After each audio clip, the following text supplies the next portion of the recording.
নমস্কাৰ অসমবাসী ৰাইজ, মোৰ নাম হৈছে ভাৱনা শৰ্মা। সেইদিনা মোৰ লগতনো আচলতে কি হৈছিলে মই নিজে কথাখিনি ক'বলৈ বিচাৰিছোঁ। 24 এপ্ৰিলৰ দিনা মই নিজে ঘৰৰ পৰা ওলাই গৈছিলোঁ। মোক কোনেও লৈ যোৱা নাছিল, মোক কোনেও জোৰ কৰা নাছিলে আৰু এইটোত কোনো তৃতীয় ব্যক্তি জড়িত নাছিল। লগতে মই স্পষ্টকৈ ক'ব বিচাৰিছোঁ যে এই ঘটনাটোত কোনো উবাৰ বা ৰেপিড' ড্ৰাইভাৰৰ কোনো ধৰণে জড়িত নাছিলে। মোৰ ঘৰৰ পৰা মই জালুকবাৰীলৈ গৈছিলোঁ, তাৰ পিছত পল্টন বজাৰলৈ পৰা শ্বিলং গ'লোঁ। আৰু এটা গুৰুত্বপূৰ্ণ কথা মই স্পষ্ট কৰিব বিচাৰিছোঁ, মই মোৰ মাক যি মেছেজ পঠাইছিলোঁ যে মই বিপদত আছোঁ আৰু মোক ক'ৰবাত লৈ গৈছে, সেইটো সঁচা নাছিল। মই সেই সময়ত বহুত মানসিক চাপত আছিলোঁ আৰু মই মোৰ মা দেউতাক মোৰ মানসিক অৱস্থাটোৰ বিষয়ে অনুভৱ কৰাব খোজা নাছিলোঁ। মই যেতিয়া শ্বিলং পালোঁ, মই নিজে এখন হোটেলত চেক ইন কৰিছিলোঁ। CCTV ফুটেজত এইটো স্পষ্ট আছে যে মই তাত অকলে সোমাইছিলোঁ আৰু মই গোটেই ৰাতি তাতে অকলে আছিলোঁ। সেই সময়ত মই মানসিকভাৱে ঠিক নাছিলোঁ। মই বহুত চিন্তাত আছিলোঁ, বিভ্ৰান্ত হৈছিলোঁ আৰু মোৰ মনটো একেবাৰে স্থিৰ নাছিল।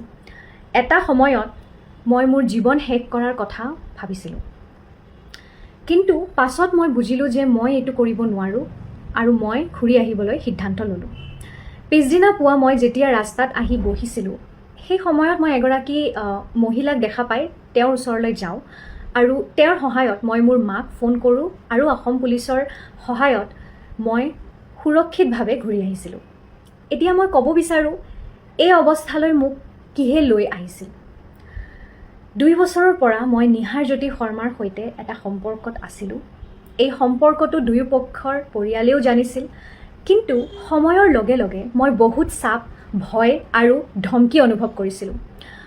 মোক কোৱা হৈছিল যে যদি মই সম্পৰ্কটো এৰি দিওঁ তেন্তে মোৰ ব্যক্তিগত ফটো আৰু ভিডিঅ'বোৰ জনসমাজত প্ৰকাশ কৰা হ'ব।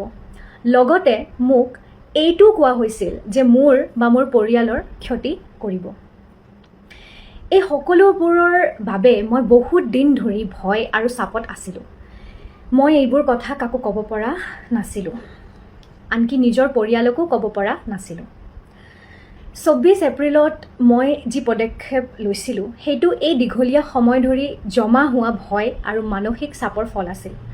মই এতিয়া FIR দাখিল কৰিছোঁ আৰু পুলিচৰ সৈতে সম্পূৰ্ণ সহযোগিতা কৰি আছোঁ।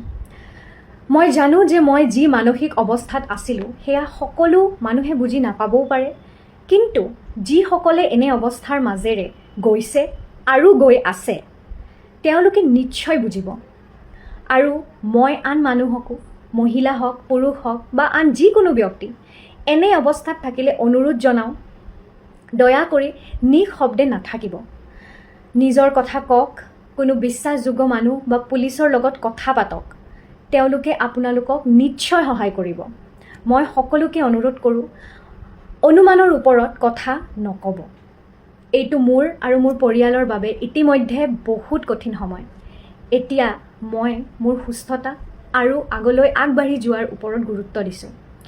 শেষত মই সকলোকে আমাৰ পৰিয়ালৰ বিপদৰ সময়ত মোক আৰু মোৰ পৰিয়ালক সহযোগ কৰাৰ বাবে অশেষ ধন্যবাদ জনালোঁ আৰু তাৰে লগতে মই অসম পুলিচৰ যিবোৰ পুলিচ অফিচাৰ্ছ মোক ইমান হেল্প কৰিছে, সহযোগিতা দিছে, যেন SP মেম মৈত্ৰী ডেকা, তাৰে লগতে DCP ছাৰ আমাৰ Bolin Deori sir, ACP Dimpi Baruah ma'am, তাৰে লগতে মোৰ IO Hirakjyoti Pegu sir, Mrityunjoy sir, সকলোকে মই অশেষ ধন্যবাদ জনাইছোঁ।